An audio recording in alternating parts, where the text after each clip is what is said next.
Hi, everybody. My name is Anamika, Dr. Anamika, because I studied to be a dentist. I don't practice dentistry anymore because I really like people. But been in the e-commerce industry for the past 9 years. I've already been introduced, so I will not go there.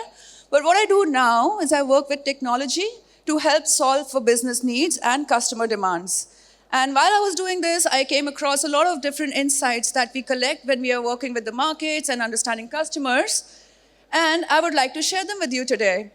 I would like to start with the three words that in our industry make everybody super happy. The three magical words. Let's go shopping.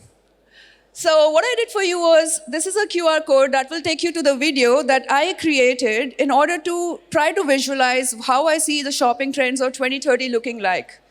And because we don't know it yet, it doesn't exist, I had to take help from artificial intelligence. I did that and created this short video for your viewing leisure. You decide to scan the QR code. Step into the sleek, futuristic shopping complex. You are greeted by a swarm of holographic advertisements. They are hyper-personalized to you. In this virtual fitting room, you change clothes without physically changing clothes, adjusting for size and fit in real time. With a few swipes of your hand, you find the perfect ensemble. Congratulations on getting to grocery. Here, your virtual shopping assistant helps you with your own shopping list from your digital refrigerator. With your AR glasses, you navigate the aisles where digital twins of product providing you information like reviews, material, ingredients, sustainability rating, etc. You finalize your purchases and use a touchless method of your choice to pay. Drones carry your purchases to your home. You don't have to carry your shopping with you anymore. That was a very short video and 50% generated by AI. What I wanted to point out here were, you saw a very short glimpse into what we are currently already seeing, but also what will become even bigger by the time we reach 2030, 2040. And there are some aspects of this that I would like to now delve deeper into with you. Now, what is the future? I mean, when we talk about the future and we want to talk about the trends, or what does that exactly mean? Does that mean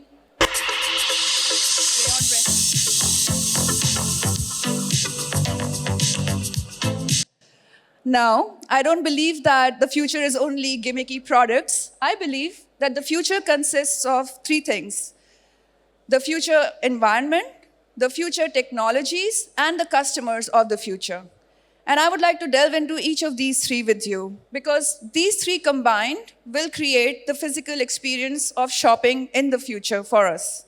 So let's explore, starting with the environment of the future. Now, this is something that we don't have a lot of control over.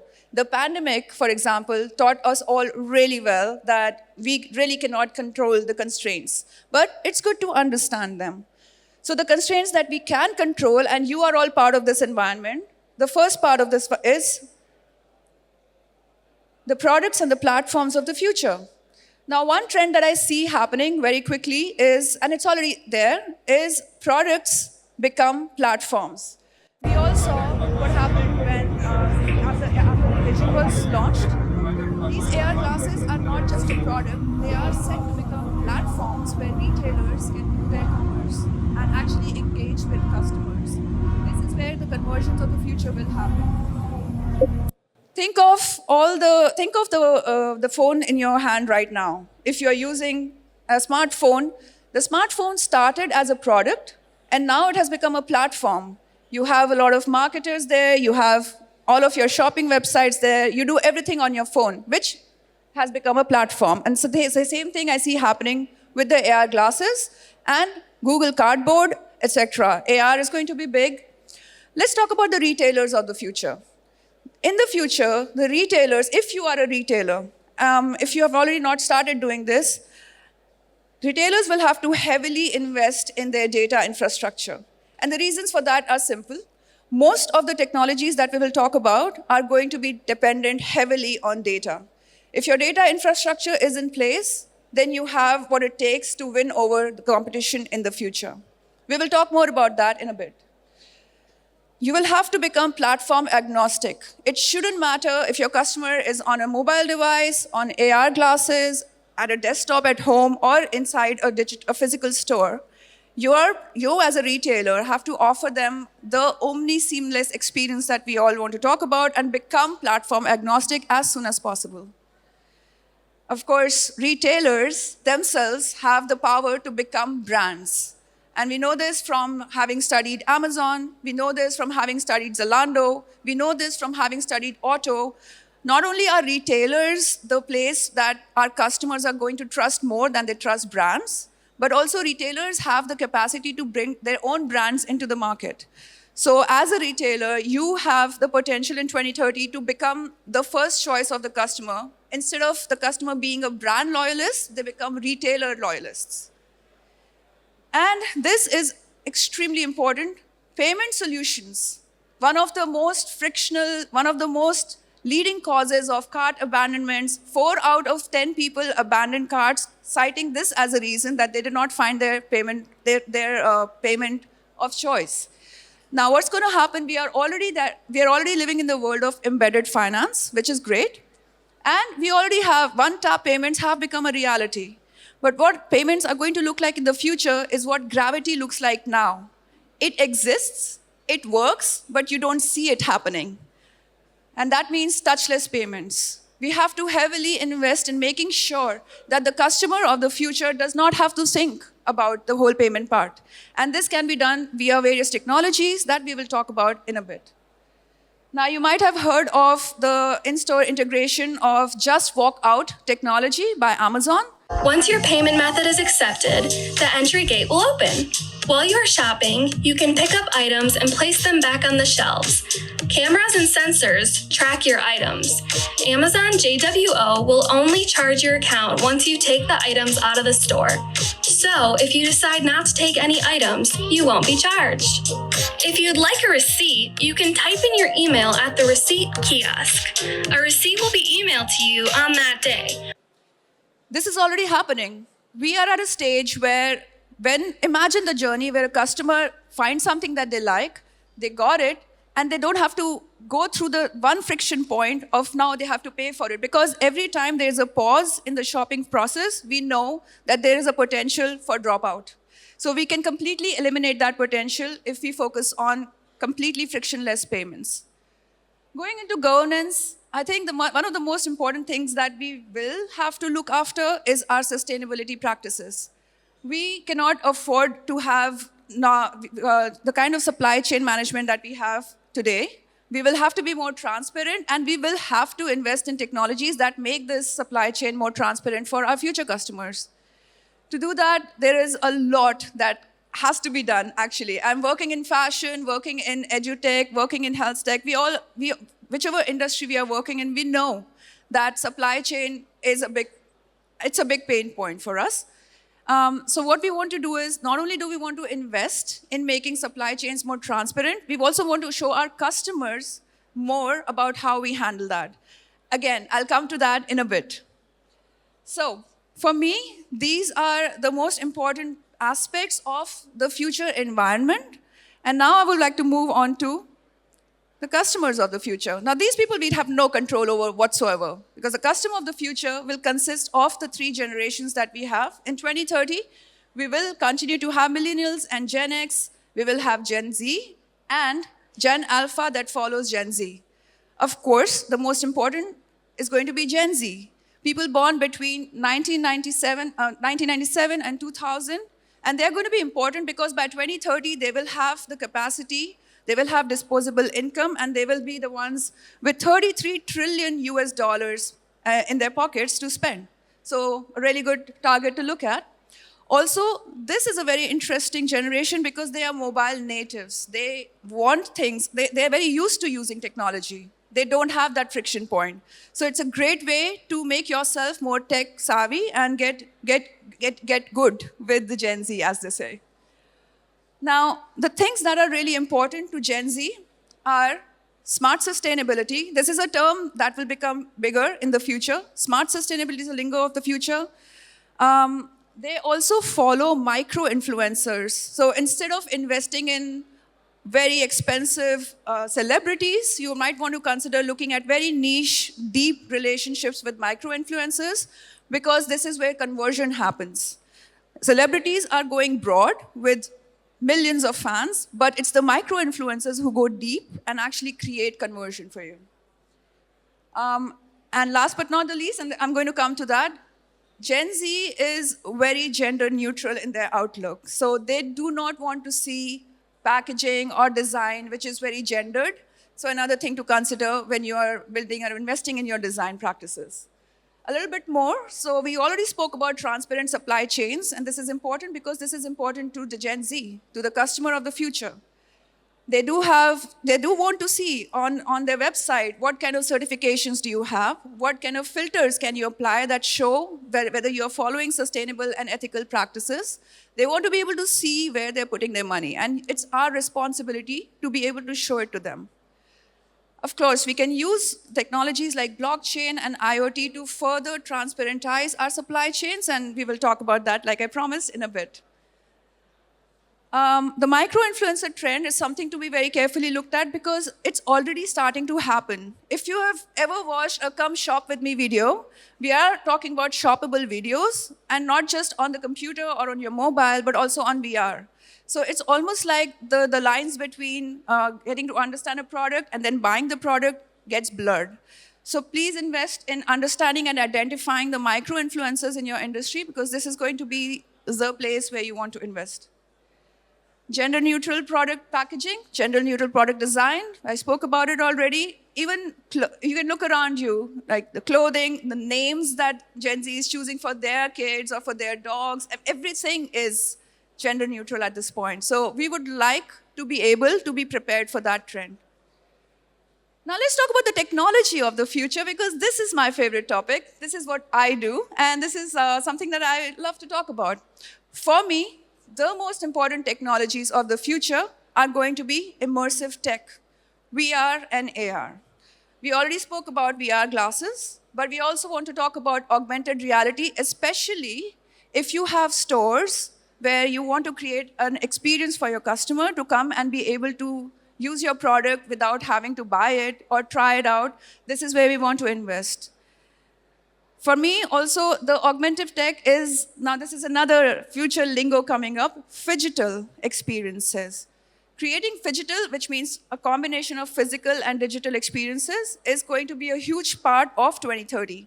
Already, if you watch the video again, you will notice that the first part of the video, I'm scanning a QR code that I found on Unter den Linden here in Berlin. Already, this is becoming part of our current reality, and in 2030, it's only going to get bigger. So if you want to invest in a technology, this is the right place. If you have, especially if you have a physical store or you want to create the dimension of a physical store without having one.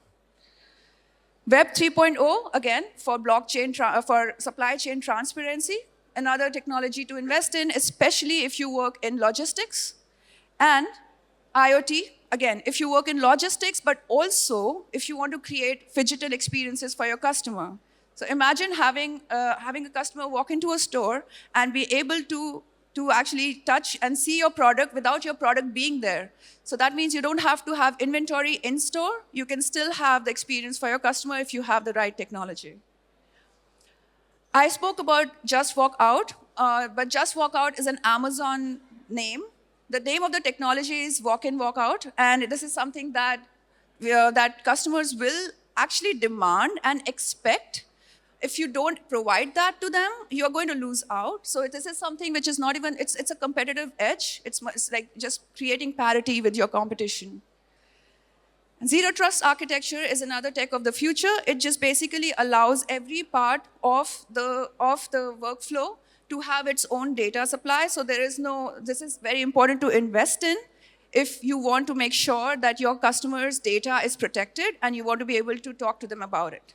So to communicate to your customer that their data is safe, you want to employ Zero Trust architecture in your workflows wherever possible.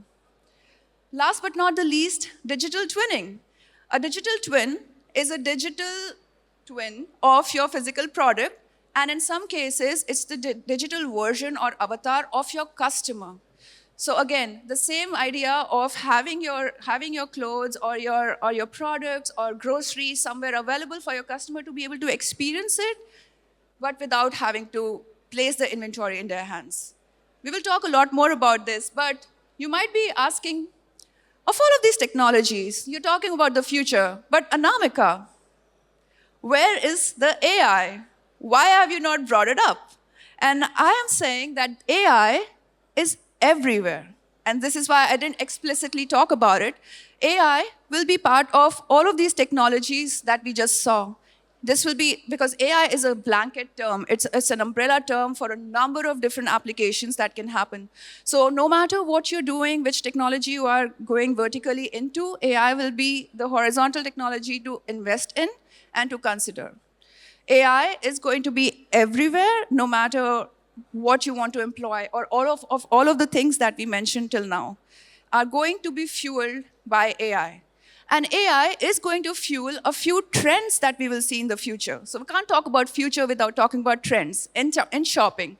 I'll quickly take you through, now that we have covered the customer, the environment, and the technologies of the future, I would like to quickly take you through the trends that I see coming up.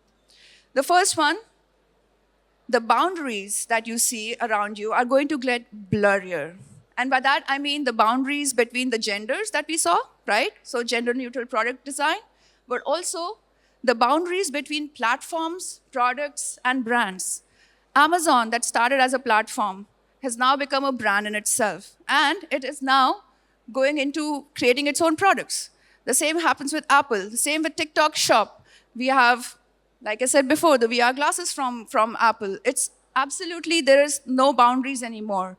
Every product, platform, and brand has the potential to merge into the other. Something to keep in mind when we are investing in how do we make ourselves more relevant to our customers. Phygital. I hope you remember that's the combination between physical and digital. And a very good example is Farfetch's Phygital store. It's an experience store that they have already set in place in London.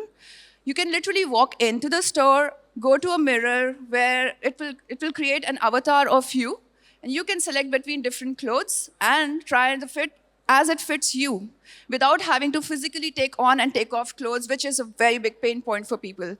So they walk into the store, they try on clothes without trying on clothes, and they come back, and drones literally can deliver their shopping to them. So this is something which is already in place. Another thing to watch out for, like I told you before, is frictionless payments. This is another trend, and everybody or anybody who works in e-commerce or payments should be paying close attention to that. Single-click purchase is one of the biggest harbingers of loyalty.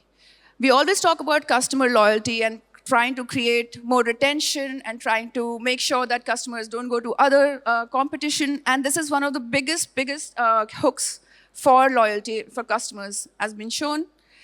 There are going to be new checkout models. So all of these are options that you have that you might want to employ depending on what you do, what your industry is, what your shop looks like, and what kind of experience that you want to create for your customer.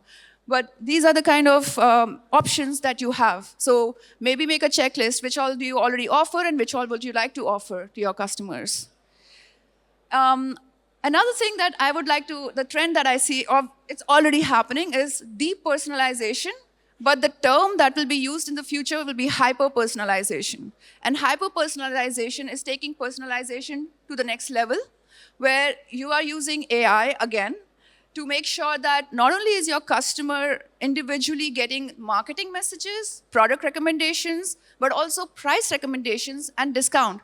So you might get a discount today that the person sitting next to you might not get on a product that you might be interested in, but the person sitting next to you has no interest, and we know that thanks to hyper-personalization. So we have hyper-personalization in marketing, how we talk to our customers. We have it in products and services, the packages that we offer to our customers. And we have it in exploratory shopping, which is the next trend, which we already spoke about.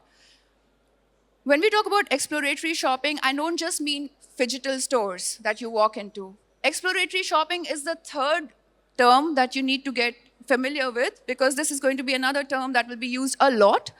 It means combining the micro-influencers, shoppable videos, VR and AR technologies together to create a shopping experience for your customer where they intimately get to know the product, how it is used, and then they shop for it.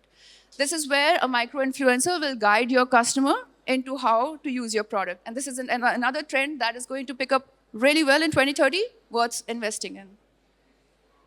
Has anybody any idea what this is? I don't expect an answer, but I was just trying. So the thing is, this is another aspect of exploratory shopping where you can actually, even today, this is a prototype, but you can taste what you see on the screen. These 5 colors are actually 5 different taste buds, the 5 different tastes, and you put this instrument onto your tongue while you're watching the video, and you can taste what that product tastes like. So this is another way of trying the product before buying the product that you should, if you're working in grocery or in food, this is something to absolutely think about experimenting and testing with. And of course, we want to make sure that we know what digital twinning means. Again, I spoke about this. Digital twins are the digital avatar of your physical product and or of your customer.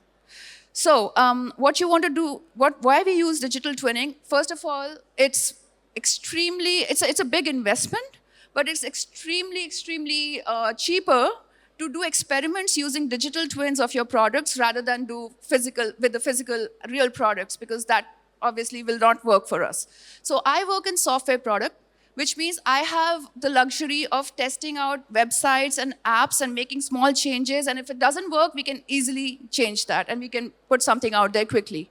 But if you work in physical products, cars, automobiles, or phones, anything that requires you to actually manufacture the product and then test it in the market, you know how expensive and how long that process takes. So this kind of removes that time and money if you invest very well in your digitalization of your products. And you can use it to test new offerings, run simulations for your customers. You can use it to do analysis. There are so many use cases for digital twinning. So especially if you are dealing with physical products, this is a technology I would highly recommend that you invest in. And so if your data infrastructure, these are the investments that I would recommend for your data infrastructure, because these are the top technologies that will help you with your digital twinning. So digital twins require IoT, they require investment in data, they require Web 3.0 for your digital assets, which we are already selling. I'm not just talking NFTs, and they require AI.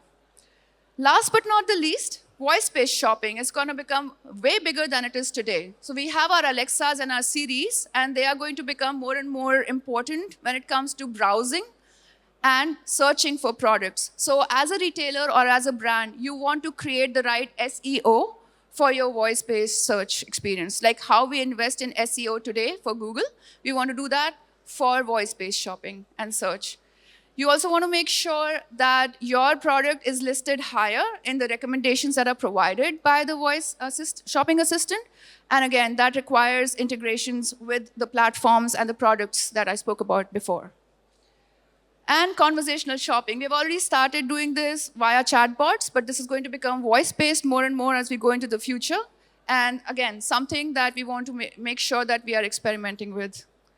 So AI is going to fuel all of these trends in the future, and that means let's AI. Let's join the AI party, and let's make sure that we are ready, and why not, right? Problem, so a lot of times we want to do AI, but we don't really understand exactly what that entails. So we have to look at it as the use case first. What is the problem that we are trying to solve? How do we make sure we are ready for AI? How do we make sure which of these AI techs is the right one for us? And are we ready to have the kind of ROI that we actually expect? Do you know what to look for, what the gaps are? Otherwise, there can be problems that I have seen in my experience in the past working with AI products. You want to make sure they are viable, desirable, feasible, and most importantly, ethical, because wrong ethics or the lack of ethics in AI can become problematic for us in 2030. The picture that I painted for you here was quite rosy, but we have to do the thing right. And that's why I introduced or created the AIQ, which is an artificial intelligence quotient. It's a simple quiz, or actually it used to be a simple quiz that we took with our stakeholders to make sure that we are ready for AI, that we know what kind of gaps we have culturally, technically, financially, and we are able to cover those before we go ahead and make an expensive decision. I have created for you a very short, very baby prototype version. This is a simple quiz that you can take today. It has 15 questions, yes, no. And I would love to know from you what score you got out of 15. Of course, this is not the full-fledged product, but it's already a good start. And I also always ask these questions with my stakeholders when they start talking about investing in AI tech.